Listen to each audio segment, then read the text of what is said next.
Saatnya kita ikuti talkshow Pariwara. Kawan, hemodialisa atau cuci darah ini memang menjadi metode terapi pengobatan yang memang dianjurkan bagi pasien gagal ginjal. Nah, kawan-kawan dari Rumah Sakit Islam Surabaya atau RSI Ahmad Yani sudah menyediakan layanan hemodialisa single use berstandar internasional. Hemodialisa single use ini merupakan metode hemodialisa yang menggunakan filter atau dialiser yang hanya digunakan satu kali dan untuk satu pasien. Karena pada proses hemodialisis atau hemodialisa, banyak sekali toksik atau racun-racun yang bertumpuk di dalam tubuh dan memang itu harus dibuang. Nah, penerapan metode ini kawan bisa meningkatkan kualitas hidup pasien hemodialisa. Seperti apa penerapan metode hemodialisa ini di RSI Surabaya Ahmad Yani? Saya sudah kehadiran narasumber, ada Dr. Ardani spesialis penyakit dalam dari Rumah Sakit Islam atau RSI Surabaya Ahmad Yani dalam program talk show hemodialisis dalam menunjang hidup berkualitas pasien gagal ginjal. Selamat siang, Dok. Assalamualaikum. Selamat siang, Mas Isa. Assalamualaikum salam. Terima kasih, Dok, untuk hadir di Surabaya. Kita berbagi informasi ya. Dan ini penting, Dok, ya, soal hemodialisa. Yang sebelum kita bahas itu apa itu penyakit ginjal dan sebagainya. Yang ingin saya ketahui, Dok, bedanya hemodialisa yang sekarang ini kita perbincangkan, yaitu hemodialisa yang menggunakan filter tunggal atau dialisis yang hanya digunakan satu kali pakai, dengan yang lain itu apa, Dok?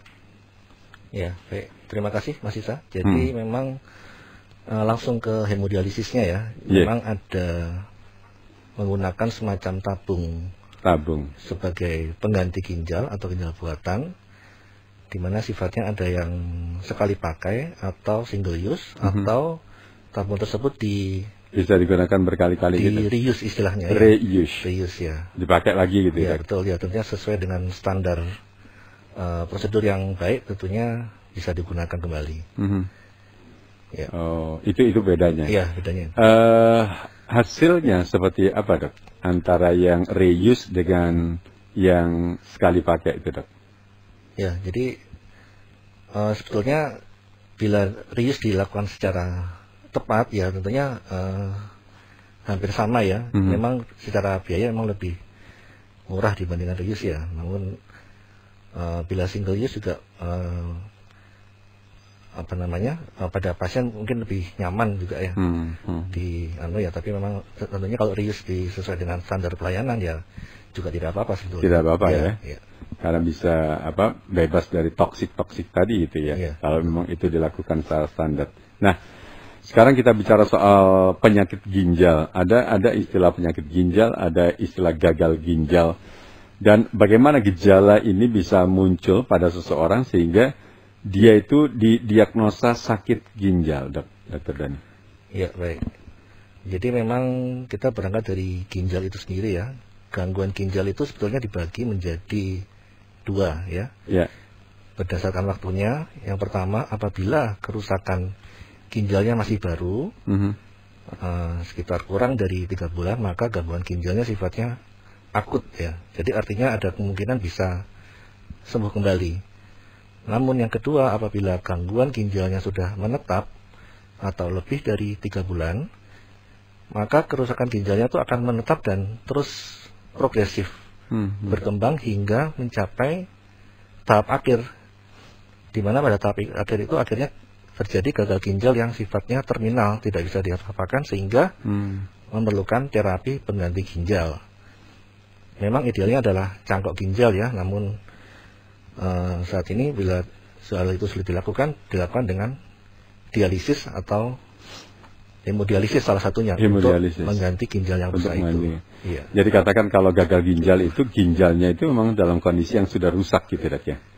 Ya, kalau istilahnya gagal ginjal ya tentunya ya sudah artinya lama, kronik ya, lebih dari 3 bulan, betul ya. Itu yang kita sounding terus-menerus kepada masyarakat supaya menjaga ginjalnya itu. Betul. Kalau sakit ginjal itu masih dalam tahapan-tahapan dia mengarah ke sana. gitu.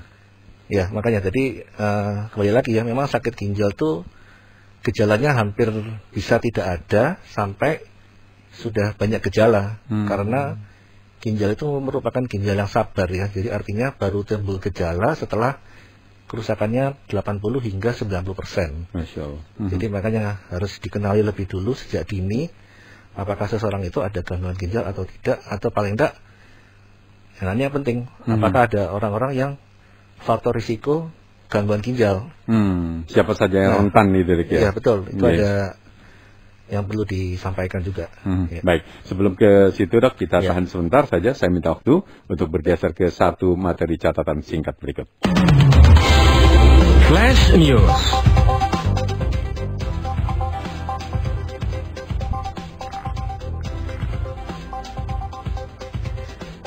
Heri Susanto dan Sandi Sute, mantan pemain Persija, resmi bergabung bersama Persis Solo.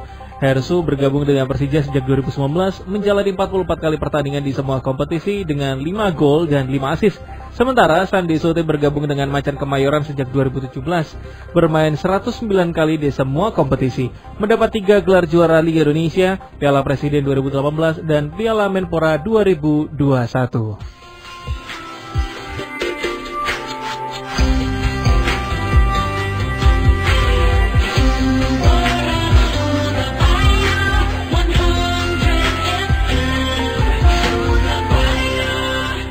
Kawan, karena ginjal ini merupakan organ yang sangat vital bagi kesehatan kita, kawan. Dan karena itu pesan dari Dr. Dani tadi, Anda atau kita semuanya wajib untuk memelihara supaya tidak terjadi penyakit ginjal, sakit ginjal yang mengarah pada gagal ginjal. Ini akan sangat fatal, kawan. Nah, kalau sudah gagal ginjal, ya salah satu-satunya jalan harus dilakukan hemodialisa, seperti yang kita perbincangkan untuk siang hari ini. Nah, saya kembali ke Dr. Dani. Dok, tadi sudah disampaikan apa itu sakit ginjal, gagal ginjal, dan juga diagnosa untuk penderita sakit ginjal. Nah, sekarang ini siapa saja, Dok, yang kira-kira rentan terhadap penyakit ginjal ini, Dok? Ya, baik. Terima kasih, Mas Isa. Jadi yang saya sampaikan tadi, ya memang bila ada seseorang yang terjadi gangguan ginjal itu sulit dikenali ya. Jadi perlu melihat faktor-faktor risiko yang lain. Yang sering itu adalah hipertensi, darah tinggi, atau kencing manis, diabetes mellitus. Di mana kedua penyakit ini akan bisa menyebabkan gangguan ke berbagai organ termasuk ke ginjal. Dan itu prevalensinya cukup tinggi. Sehingga mereka yang ada gangguan darah tinggi, gangguan kencing manis, tentu juga harus memeriksakan deteksi dini untuk gangguan ke ginjalnya, tentunya dengan berkonsultasi ke dokter. Hubungannya apa, Dok? Penderita hipertensi dan juga kencing manis itu kok rentan terhadap ginjal? Ya, jadi kalau tensi atau gula yang tidak terkendali, maka gangguannya akan ke berbagai organ, ke seluruh tubuh ya, dari ujung rambut sampai ujung kaki, terutama otak, jantung dan ginjal, 3 organ utama tersebut. Nah, ini harus dikenali. Tadi kan saya sebutkan bahwa hampir tanpa gejala, ya. Jadi harus dikenali lebih dini, diperiksakan. Jadi 80% gangguan baru kita terasa gitu ya? Ya, betul. Dan juga ada faktor risiko lain yang belum disampaikan ya. Yang lainnya adalah seperti obesitas, kegemukan, itu juga faktor risiko. Kemudian mengkonsumsi obat-obat yang mengganggu ginjal ya. Jadi obat-obat itu ya memang betul untuk mengobati ya, tapi harus dikenali juga obat-obat yang mengganggu ginjal, yang dalam jangka panjang bisa mengganggu ginjal. Kemudian ada orang dengan sakit jantung, itu juga bisa faktor risiko ke ginjal. Atau ada riwayat anggota keluarga yang sakit ginjal, jadi kita faktor genetik ya, Dok ya? Ya, bisa jadi ya. Kemudian ini sederhana sekali, kekurangan cairan, kurang minum yang cukup dalam waktu lama, itu juga akan membuat dehidrasi ke gangguan ginjal. Dan yang terakhir adalah merokok. Merokok? Iya, Bu. Harus waspada ini para perokok. Ahli hisab ini harus waspada. Nah, yang soal minum rokok ini menarik, nanti kita akan dalami juga. Nah, kapan penyakit ginjal ini harus pada saatnya cuci darah atau hemodialisis tadi, Dok? Ya, baik. Ya, jadi tadi yang saya sebutkan ada dua ya, ada Ya. yang akut atau kronik ya. Jadi kalau kondisi yang akut tadi mungkin ginjalnya masih bisa kembali semula, tapi ada kegawatan yang harus segera ditangani. Misalnya ada gangguan elektrolit yang membahayakan jantung, darahnya terlalu asam misalnya, atau cairannya berlebih di tubuh. Nah itu harus di ginjalnya lagi mogok, lagi shutdown istilahnya ya. Nah itu harus ditopang dengan alat bantu ginjal seperti hemodialisis misalnya. Nah begitu kegawatan teratasi, masih ada kemungkinan ginjalnya kembali ke semula, sehingga mungkin belum perlu cuci darah, tapi cuci darah tersebut atau hemodialisis hanya membantu menangani kegawatan. Itu yang pertama akut. Kemudian yang kedua yang kronik. Nah ini kalau sudah dievaluasi oleh dokter spesialis ya, penyakit dalam, ternyata ginjalnya sudah semakin fungsi ginjalnya sangat menurun sehingga membutuhkan alat bantu ginjal, maka dengan konsen antara pasien, dokter ya diputuskan untuk dilakukan terapi pengganti ginjal seperti hemodialisis. Jadi itu adalah saat-saat kapan perlu hemodialisis. Oke. Ya. Jadi yang pertama itu ketika sudah akut dan ketika sudah kronik ya. Ya. Jadi kronik itu tingkatannya sudah di atas akut kalau begitu, Dok. Iya, kronik berarti sudah rusak, rusak parah ya. Sudah rusak parah. Terminal ya. Oke. Nah, ginjal itu kan, mohon maaf kalau saya salah. Ada dua, Dok ya, kiri dan kanan kita gitu. Betul. Nah, apakah kalau rusak itu fungsi ginjal kita itu rusak itu biasanya, Dok, dua-duanya atau? Ya, resultante. Jadi akumulasi dari keduanya. Makanya tadi saya bilang itu bila ginjal satu masih sudah rusak, maka ginjal satunya akan mengkompensasi fungsi yang rusak tersebut ya. Itu tidak kelihatan sampai gangguan ginjal biasanya kurang lebih dari 70-80% itu baru timbul gejala. Jadi kerjanya makin berat ini makin ya, berat, karena hanya satu saringan katakan begitu, Dok. Betul, Ya. sehingga timbul gejala seperti bengkak, sesak, lemas ya, dan seterusnya itu. Oke. Nah, kawan, Anda sedang mengikuti program talk show atau perbincangan kami dengan Dr. Aditya Rahmat Ardani, spesialis penyakit dalam dari Rumah Sakit Islam atau RSI Surabaya, RSI Ahmad Yani Surabaya. Kita bicara tentang hemodialisis, kawan. Nah, untuk Anda yang sekarang sedang bersama kami, Anda bisa bertanya atau Anda bisa mengajukan pertanyaan-pertanyaan. Kapan waktunya harus cuci darah atau kapan waktunya Anda memeriksakan kesehatan ginjal Anda? Anda bisa bergabung lewat line telepon kami 031 99 0-nya 6 kali. 031 99 0-nya 6 kali. Nah, Dok, apakah penderita ginjal itu memang harus melakukan hemodialisis seumur hidup, Dok? Artinya ya kayak orang nyuci baju itu kan. Yeah. Harus dilakukan terus-menerus gitu ya? Ya. Sebagai pengganti ginjalnya yang sudah rusak tadi, Dok. Baik, terima kasih Mas Isa pertanyaannya. Jadi berarti kondisi ginjal ini yang tadi saya bilang ada akut dan kronik ya. Kalau akut mungkin bisa kembali, tidak perlu HD hemodialisis ya. Namun kalau sudah kronik berarti artinya ginjalnya itu sudah terminal ya, sudah rusak, sudah nggak bisa dipakai lagi ya. Jadi istilahnya ginjalnya cacat ya. Jadi perlu diganti dengan ginjal palsu atau alat bantu ginjal tadi itu, agar fungsi ginjal membuang racun, ya, mengatur cairan itu bisa dibantu oleh alat hemodialisis itu secara berkelanjutan, sehingga fungsi dari ginjal atau kembali ke sosok manusia itu juga bisa melaksanakan kegiatan kehidupan sehari-hari secara berkualitas. Ada yang orang itu harus HD seminggu sekali, ada yang harus 1 bulan sekali. Itu tergantung dari seberapa jauh kerusakan ginjalnya atau gimana, Dok? Iya, jadi kalau ginjalnya sudah tahap akhir ya, berarti ya biasanya dilakukan sekitar 12 sampai 15 jam per minggu. Ya, itu kalau dibagi 2 ya sekitar seminggu 2 atau 3 kali. 2 sampai 3 kali per minggu ya. Itu yang paling parah sudah ada. Iya, bisa jadi, fungsi ya. Kalau ibaratnya saya mau mengibaratkan seperti orang kecelakaan ya, kakinya patah. Iya. Nah, dia akan memerlukan kaki palsu supaya bisa jalan kembali.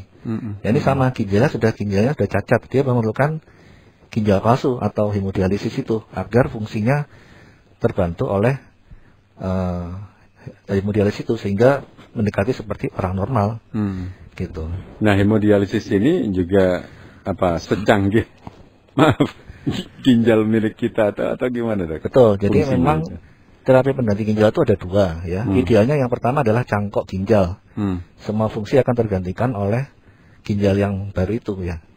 Dan memang untuk dialisis sendiri itu ya, dalam hal ini hemodialisis, dia memang hanya menggantikan sebagian fungsinya saja, yaitu membuang air dan membuang sampah.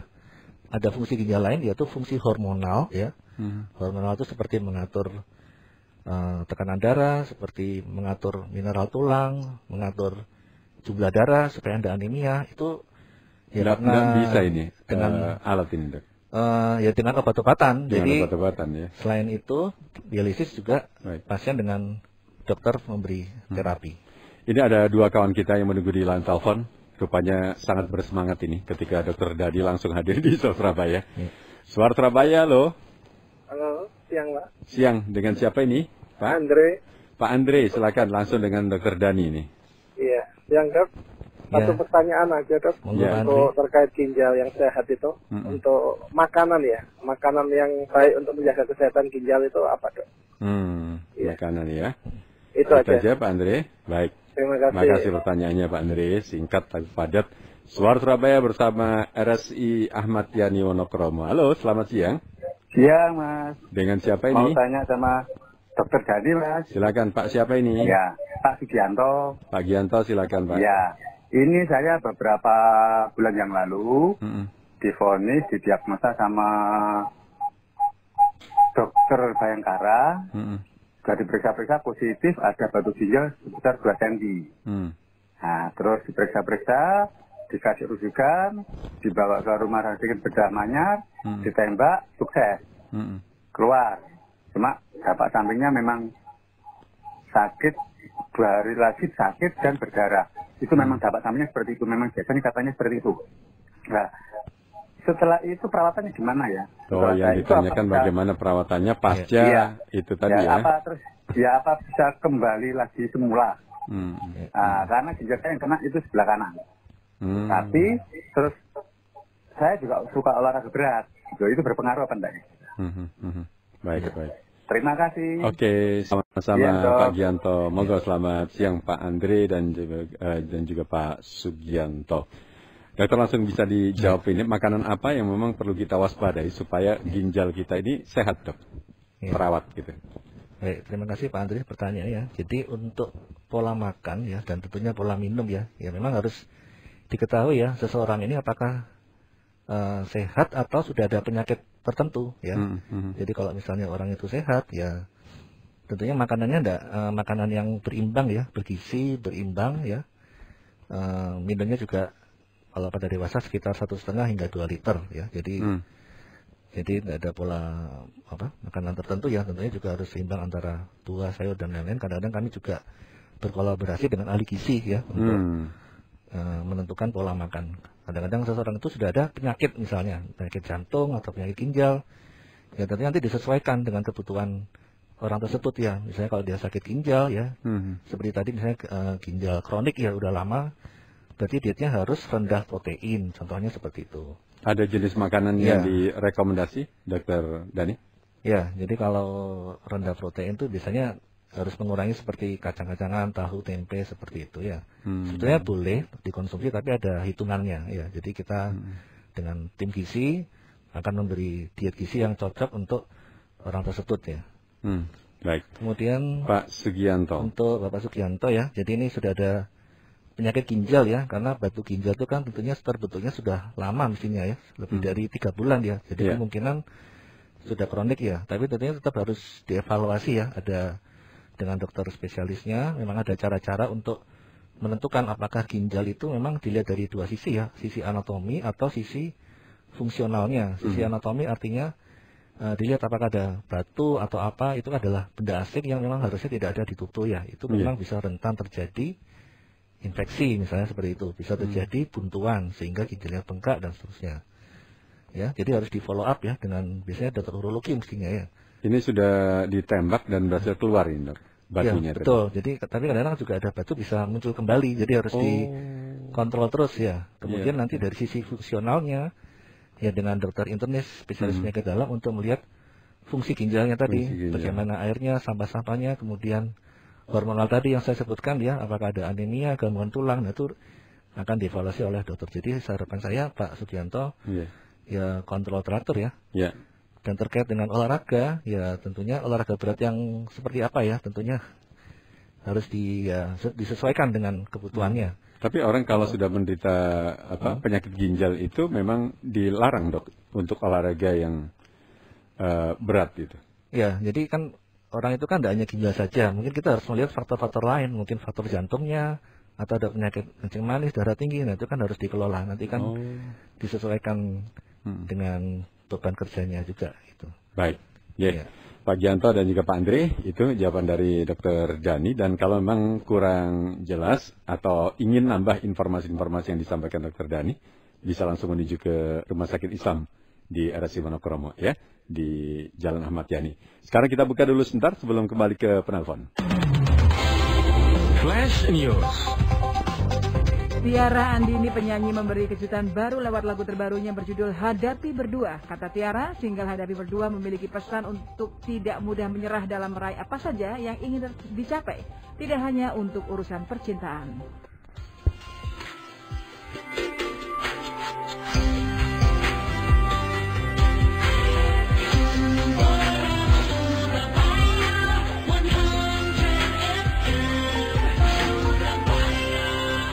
Baik, Anda sedang mengikuti perbincangan kami dengan Dr. Aditya Rahmat Ardani, spesialis penyakit dalam dari Rumah Sakit Islam RSI Ahmad Yani. Suara Surabaya, loh. Halo. Halo. Iya, halo. Dengan Ibu siapa ini? Ibu Gunawan. Bu Gunawan, langsung dengan Dr. Dani, Bu Gunawan, silakan. Iya, selamat siang, Dok. Yang saya tanyakan begini, Dok, kalau ada penderita itu ginjal itu kan dua, Dok. Terus yang satu itu sudah fungsinya maksudnya sakit gitu ya, parah gitu. Terus kan dia tinggal satu. Kalau seperti itu apa pengaruhnya, Dok? Karena mengingat orang itu dengan ginjal satu kan dia juga bisa bertahan. Seperti itu. Jadi apakah ginjal yang satu itu dibuang atau nggak tahu gimana kalau seperti itu. yang fungsinya jelek tadi. Iya, ditunggu di radio ya, Bu Gunawan. Baik, terima kasih untuk pertanyaannya. Ini pertanyaannya langsung fokus-fokus ini. Ginjal tinggal satu yang berfungsi dengan baik. Nah, bagaimana dengan ginjal yang lain itu? Apakah dilepasin? Tapi sebentar, kita ke penelpon satu lagi. Suara Surabaya, loh. Halo, Pak Saruki, Pak Imam. Pak Saruki, saya Isa, Pak Saruki. Monggo, Pak Saruki. Silakan. Assalamualaikum, Dr. Adit. Waalaikumsalam. Saya ini mau tanya dulu, saya 2010 diperiksa sama dokter urologi, ginjal saya masih 80%. Nah, sekarang saya kalau enggak minum sampai 3 liter, itu sakit minta ampun. Apa sudah bagaimana? Apa sudah parah? Apa sudah gangguan ginjal? Iya. Ini terakhir tahun 2010 ya. Enggak pernah periksa lagi. Halo? 2011. 2011. Itu 80% fungsi ginjalnya. Ya, waktu itu. Nah, sekarang ini disarankan 5 tahun sekali check up. Terus, sudah check up lagi kapan? Loh, usianya? Putus. Iya, Pak Saruki, terima kasih ya. Ke Ibu Gunawan dulu, Dokter Dani. Dokter Adit? Iya, Ardani. Terima kasih, Bu Gunawan. Ya, jadi memang ini juga banyak pertanyaan untuk kami ya. Memang kalau ginjalnya tinggal satu yang masih intak ya, atau masih utuh ya tentunya dilihat fungsinya tadi ya, dievaluasi. Kalau fungsinya masih bagus ya, tentunya dengan pola hidup sehat ya, bisa menjalani hidup secara normal ya. Jadi memang pada pasien. Tapi memang ginjal ini kerjanya 2 kali lipat, Dok ya, bebannya. Betul, makanya harus pola hidup yang sehat. Jadi garis bawahnya di situ. Ya, karena memang ini pada pasien-pasien yang cangkok ginjal ya, itu kan seorang donor akan mendonorkan satu ginjal kepada resipien atau yang sakit ginjal tersebut, sehingga pendonor ini kan tinggal satu ginjal. Bukan berarti tidak bisa beraktivitas normal ya, asal pola hidup sehat ya, minum cukup, tidur dan seterusnya ya, yang tadi saya sebutkan ya, bisa beraktivitas normal, tidak perlu khawatir ya. Tentunya harus dievaluasi dulu ginjal yang satu ini apakah sudah baik ya, mungkin perlu dilihat anatominya, apakah ada batu atau yang lain ya, tentunya harus dievaluasi. Kemudian yang nomor 2 tadi Bapak Saruki ya, ini riwayat gangguan ginjal tahun 2010 ya. Jadi kalau menurut saya ya, kalau sudah ada faktor risiko seperti ini ya dievaluasi tiap tahun tentunya ya. Kalau perlu ya, jadi setahun sekali minimal ya. Jadi dilihat fungsi ginjalnya, dilihat ini riwayat apa ya kalau nggak salah, batu tadi ya. Iya. Tadi kalau memang tidak minum minimal 3 liter itu sakit gitu. Iya. Ya memang harus dilihat ya faktor-faktor risiko lain ya, jantung, kencing manis dan lain-lain ya. Ya memang minum minimal 1,5 hingga 2 liter ya. Ini sakitnya kenapa kan harus dilihat lebih jauh lagi, diperiksakan aja Pak Saruki ya. Gitu. Baik. Nah sekarang apa saja Dokter Adani faktor yang memang mempengaruhi kualitas hidup kita ya? Misalnya kualitas hidupnya para penderita penyakit ginjal, terutama yang kronik dalam menjalani hemodialisis gitu, Dokter Adani.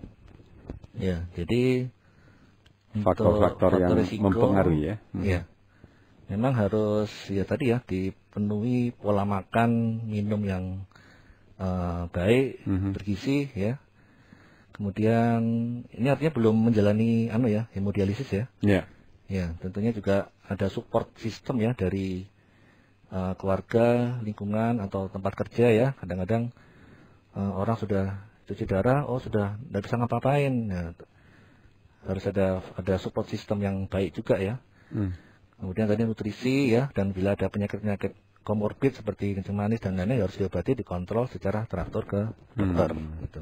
Pola hidup sehat ini Dok ya. Iya, betul. Nah, satu soal yang perokok tadi loh Dok. Ini pengaruhnya secara langsung apa Dok terhadap kesehatan ginjal kita? Ya, tentunya tidak hanya ke ginjal saja ya, ke seluruh organ di tubuh ya, itu sudah cukup jelas tentunya ya.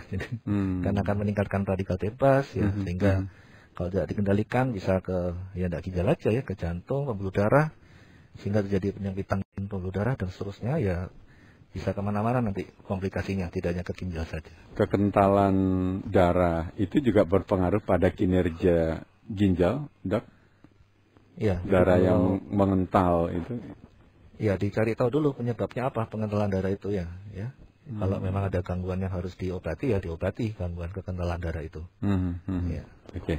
Nah, saya sering Dok ya, setiap kali minum obat atau bahkan vitamin lah yang paling sering itu yang saya rasakan itu. Begitu minum vitamin, ternyata air kencing itu sewarna dengan vitamin yang saya konsumsi Dok. Nah ini menunjukkan ginjal saya ini dalam kondisi yang seperti apa Dok, Dokter Dani? Ya, jadi memang ada beberapa obat atau sesuatu zat yang lain ya, jadi warna urin berubah, tapi tentunya kalau itu halnya sifatnya fisiologis atau normal ya tidak apa-apa dikonsumsi, namun jangan lupa tetap diimbangi dengan minum air putih yang cukup ya, sesuai dengan kebutuhan orang tersebut ya. Jadi kalau misalnya ada orang sakit TBC, minum obat TBC urinnya warna merah misalnya seperti itu ya, tapi sebetulnya ya tadi itu diimbangi dengan air putih tadi. Air putih yang cukup ya. Cukup. Termasuk vitamin itu kan biasanya warnanya orange ya, atau ke kuning-kuningan. Itu wajar saja Dok ya? Ya, itu vitamin itu kan vitamin C macam-macam ya. Vitamin C ya hati-hati juga ya, dalam dosis tinggi juga bisa terjadi sifatnya korosif Dok ya? Pengkristalan ya. Pengkristalan ya. Iya, penggumpalan menjadi batu oksalat, jadi makanya harus diimbangi minum hidrasi air yang cukup ya, supaya tidak terjadi penggumpalan tersebut. Oke. Jadi tidak hanya vitamin saja ya. Termasuk minuman yang berkarbonasi itu Dok, ada pengaruhnya nggak terhadap ginjal kita Dok? Ya, jadi intinya kalau minuman seperti itu ya hati-hati, seperti ada pengawet, pemanis ya, itu hati-hati ya, harus bersoda itu juga nggak boleh Dok? Ya, makanya dilihat dari itunya, itemnya itu apa aja gitu. Oh, ya. Ingredients-nya. Ya. Ya, jadi memang kalau ya sejujurnya memang air air biasa putih, dan cukup ya. Kalau memang harus bikin lagi ada apa ya enggak apa-apa, tapi jangan terlalu berlebihan, intinya itu seperti itu ya. Jangan berlebihan. Ya. Oke. Pak Masrur Hadi, terima kasih bergabung. Assalamualaikum Dr. Ardani. Dok, apa sih tanda-tanda kencing yang kurang lancar ketika sakit ginjal itu, Dok? Moga, Dok. Ya. Tanda-tandanya apa, Dok? Apakah memang setiap kali kita kencing kemudian sakit itu tandanya kita menderita sakit ginjal atau gimana? Oh, iya. Ya, jadi memang salah satu gejala ya bisa aja ada gejala seperti nyeri pada saat kencing atau nyeri di pinggang, ya itu mungkin bisa ada gangguan ginjal ya. Makanya itu harus diperiksakan ya, minimal periksa urin atau periksa darah ya untuk melihat fungsi ginjalnya itu. Bila perlu diperiksa lebih lanjut dengan pemeriksaan radiologis seperti USG atau lainnya ya. Ya, jadi tetap waspada, intinya seperti itu. Ya. Oke. Nah, biasanya juga orang banyak mengkonsumsi obat, Dok. Saran yang paling baik ketika kita mengkonsumsi obat itu memang harus diimbangi dengan minum yang cukup tadi, Dok. Ya, jadi tentunya obat itu kan juga ada tujuannya ya untuk mengobati penyakit yang mana gitu ya. Ya, jadi memang obat-obat itu kalau memang untuk mengobati penyakit, tentunya obat itu aman untuk ginjal ya. Ya, tapi hati-hati obat yang mengganggu ginjal itu contohnya seperti obat anti nyeri biasanya. Obat anti nyeri yang tidak sesuai anjuran dokter, dikonsumsi secara sembarangan, berlebihan, ya akan membuat gangguan ginjal. Mungkin ada gangguan lain, gangguan lambung, liver, dan seterusnya. Saya nggak tahu, Dok ya, apakah mitos atau memang secara klinis itu betul. Minum atau mengkonsumsi jamu, Dok. Ya. Yang ada endapan itu. Orang tertentu itu kan kalau minum jamu nggak pekat itu rasanya kurang marem itu, kurang mantap. Ya. Ada nggak pengaruhnya endapan jamu itu, Dok, pada fungsi ginjal kita, Dok? Ya, jadi kembali ke tadi ya, jamu tadi itu bagaimana ingredientnya. Ingredientsnya. Apa pemanisnya, pengawetnya, atau mungkin ada zat obat lain yang kita tidak tahu. Jadi tentunya harus jelas ya jamunya itu ya. Jadi bisa dikonsultasikan ke dokter dulu apakah aman atau tidak gitu untuk dikonsumsi ya. Ya agak susah juga sih. beli jamu itu harus kita labkan dulu kan nggak mungkin, Dok. Ya, tentunya harus dikontrol ya, bila ada faktor risiko ya hati-hati ya. Biasanya apa, Dok? Biasanya kan jamu itu yang orang bilang ini cespleng banget gitu. Jamu ini menghilangkan capek saya, menghilangkan batuk saya itu ada ingredients tertentu atau gimana, Dok? Ya saya tidak menunjuk jamu tertentu ya. Ya memang mungkin ada zat anti nyeri ya yang kita tidak tahu. Ya memang pasti kalau diberi anti nyeri kan orang merasa nyaman enak, ya. Tapi itu kan sesaat aja. Nanti kalau zatnya sudah dikeluarkan ya timbul lagi gejalanya. Makanya konsultasikanlah ke dokter. Ya bila ada penyakit yang tidak sekunjung sembuh. Oke. Ya. Pak Hartono sebentar ya, untuk kawan-kawan juga yang sedang mengikuti program talk show bersama kawan-kawan dari RSI Ahmad Yani, Anda bisa catat dulu untuk akses nomor telepon yang sewaktu-waktu Anda bisa hubungi. Silakan Anda buka handphonenya atau bahkan Anda cari secari kertas plus pulpen. Anda bisa kontak ke Rumah Sakit Islam Surabaya RSI Ahmad Yani 031 8284 505. Sekali lagi 031 8284 505 atau WhatsApp 0821 3322 2247 0821 3322 2247. Flash News. Grup K-pop BTS menduduki peringkat teratas tangga lagu Billboard dengan single terbaru Butter. Mengutip US Today, BTS jadi artis ke-7 yang 4 kali di peringkat pertama dalam kurung waktu 1 tahun, bergabung dengan The Beatles dan Mariah Carey.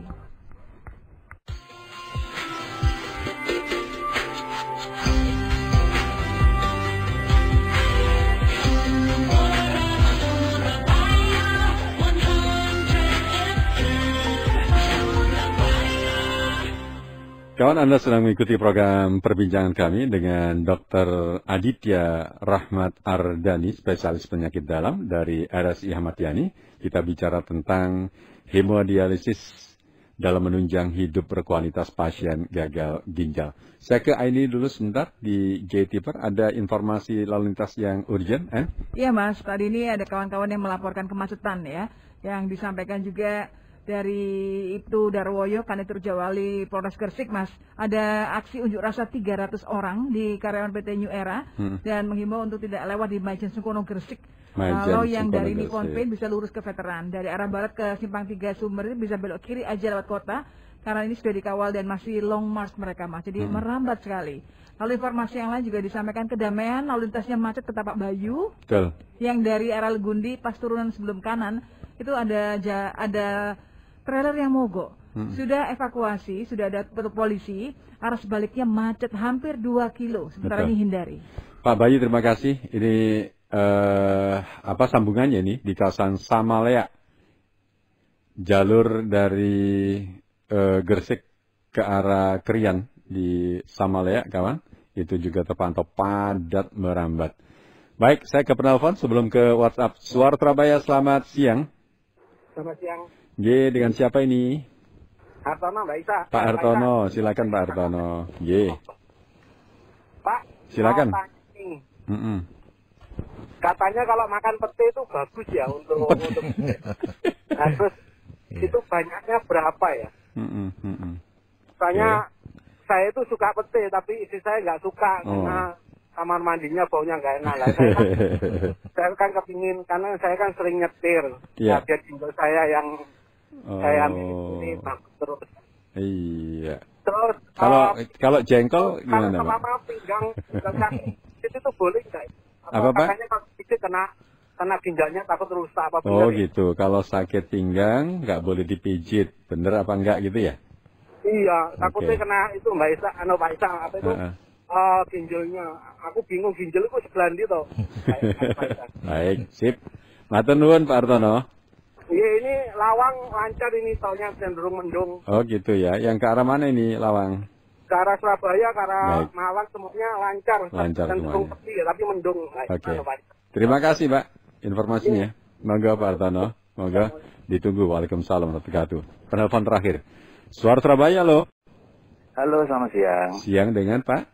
Iya, Pak Imam. Pak Imam, silakan Pak Imam. Mau tanya ya, kebutuhan minum orang normal itu kan 1,5 sampai 2 liter air putih ya. Nah, kalau cairan yang lain itu apa masuk dalam kategori minuman? Yang satu hari kebutuhan orang minum kan 1,5 sampai 2 liter. Siap. Oke. Apakah itu hanya air putih saja atau termasuk minuman-minuman lain itu masuk hitungan itu? Oke, ditunggu di radio ya Pak Imam. Oke, terima kasih. Sama-sama, terima kasih kembali. Selamat siang. Oke, ke Pak Hartono dulu. Makanan pete ini. Mitos atau atau fakta ini, Dok? Monggo.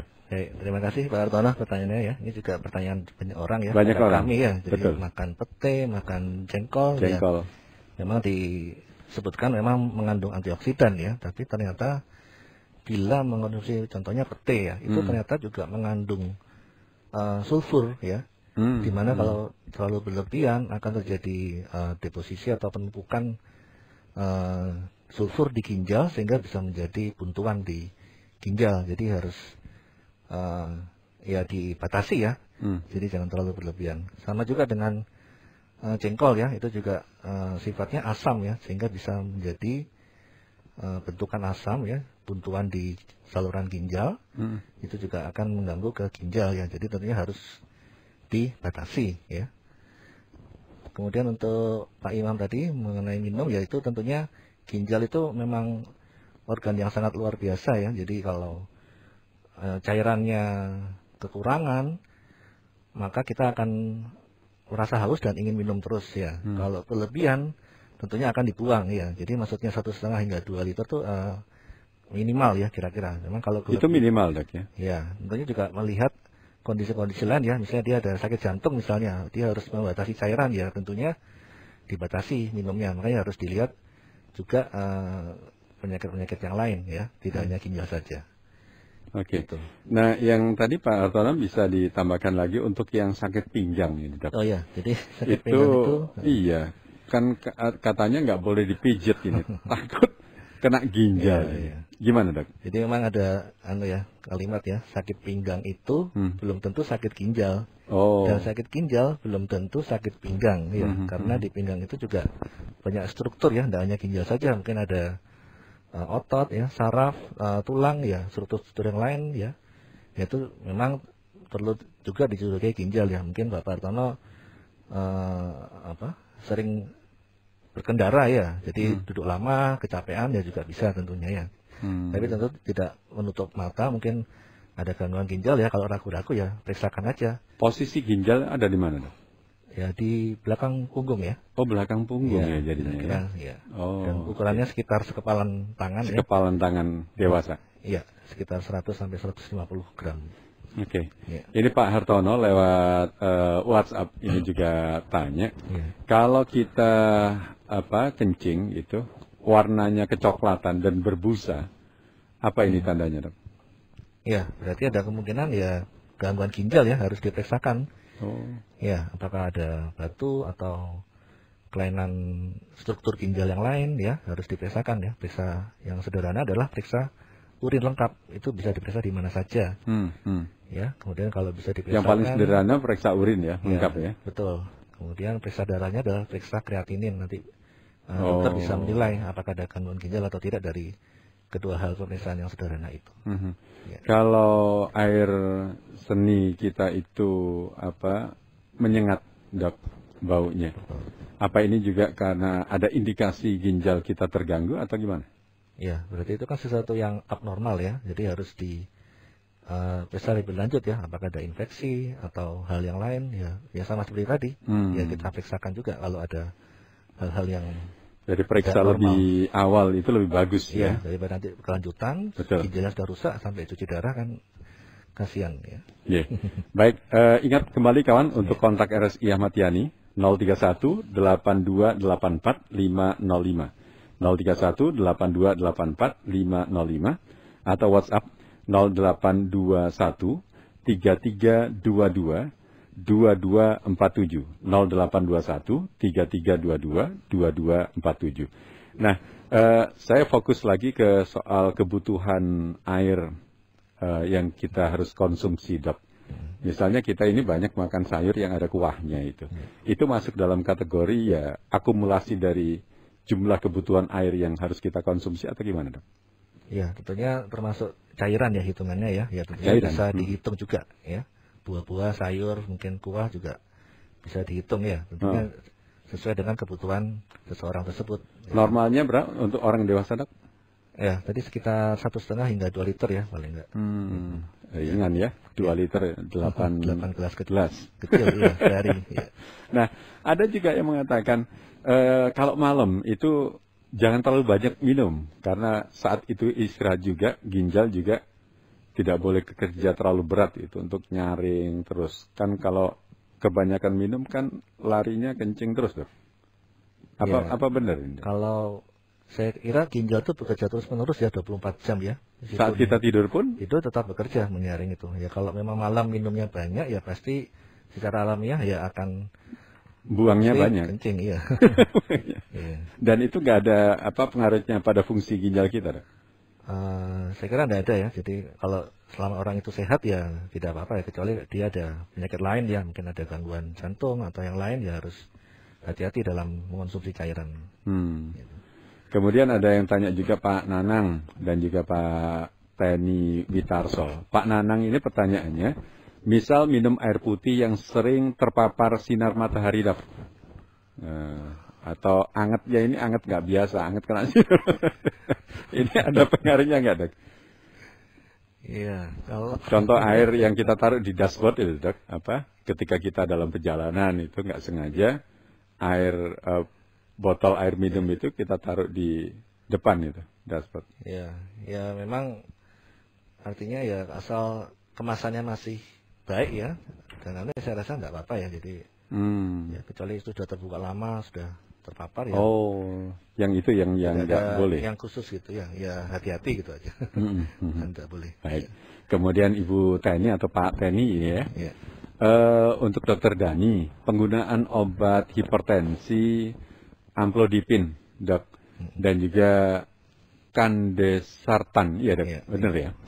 Serta simvastatin ini untuk jangka panjang. Ada pengaruhnya nggak Dok untuk ginjal kita? Justru itu obat-obat ya untuk mengendalikan tekanan darah tinggi, untuk mengendalikan kolesterol ya. Jadi ibu ini mengonsumsi, Ibu Teni mengonsumsi 2 macam obat hipertensi. Ya tentunya obat ini justru baik untuk mengendalikan tekanan darah sehingga ginjalnya terjaga. Jadi dikonsumsi terus tentunya dengan kontrol dari dokternya. Iya. Oke. Nah sekarang terakhir Dok, tips untuk mencegah penyakit ginjal supaya nanti kita nggak nggak HD hemodialisis gitu Dok. Betul. Nggak sampai cuci darah. Apa Dok tipsnya ini? Ya, jadi memang kita tiap tahun ya ada istilah Hari Ginjal Dunia ya, tiap bulan Maret ya kita Kidney Day ya. World Kidney Day ya, kita sounding ada 8 Golden Rules ya, atau 8 langkah emas. Itu Maret minggu keberapa Dok? Minggu kedua, hari Kamis ya. Tidak ada tanggal fix tapi harus hari Kamis minggu kedua. Ya. Yang pertama tentunya adalah aktivitas fisik ya, bergerak ya. Kemudian yang kedua yang tadi saya sebutkan ya, hipertensi dan diabetes ya. Jadi kita harus menjaga kadar gula darah terkontrol, dan yang ketiga memantau tekanan darah juga terkontrol. Ya. Karena kalau tidak bisa ke gangguan ginjal yang tadi saya sebutkan. Kemudian yang keempat ya, tadi pertanyaannya ya Bapak Sugianto tadi kalau nggak salah tentang mengkonsumsi makanan yang bergizi, yang seimbang ya, dan tentunya menjaga berat badan ya. Tadi obesitas kan juga adalah faktor risiko ya. Kemudian yang kelima, minum cukup ya. Tadi kalau untuk dewasa antara 1,5 hingga 2 liter sehari. Kemudian yang keenam, tidak merokok ya, tadi sudah jelas. Kemudian yang ketujuh, yaitu menghindari obat-obatan yang dijual bebas ya, tanpa konsultasi dokter, jadi sembarangan, nah itu hati-hati. Dan 8 yang terakhir tentunya adalah, ini penting ya, yaitu mengecek fungsi ginjalnya. Jika ada resiko-resiko yang tadi saya sebutkan ya, harus diperiksakan. Idealnya berapa bulan sekali Dok kita tes kreatinin? Ya kalau awal ya setahun sekali ya. Setahun sekali ya. Ya sekaligus medical check up Dok ya. Betul, ya kecuali bila ada sesuatu ya langsung.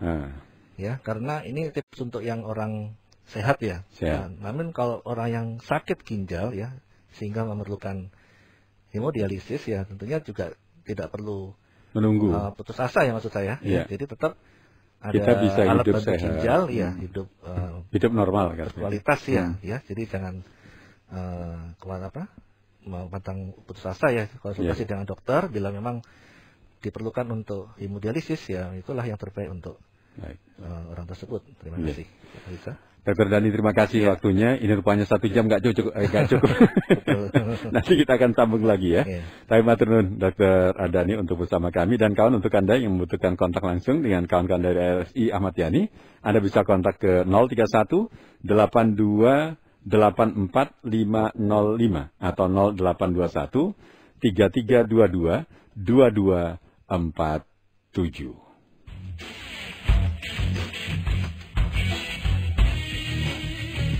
Baru saja Anda ikuti talkshow Pariwara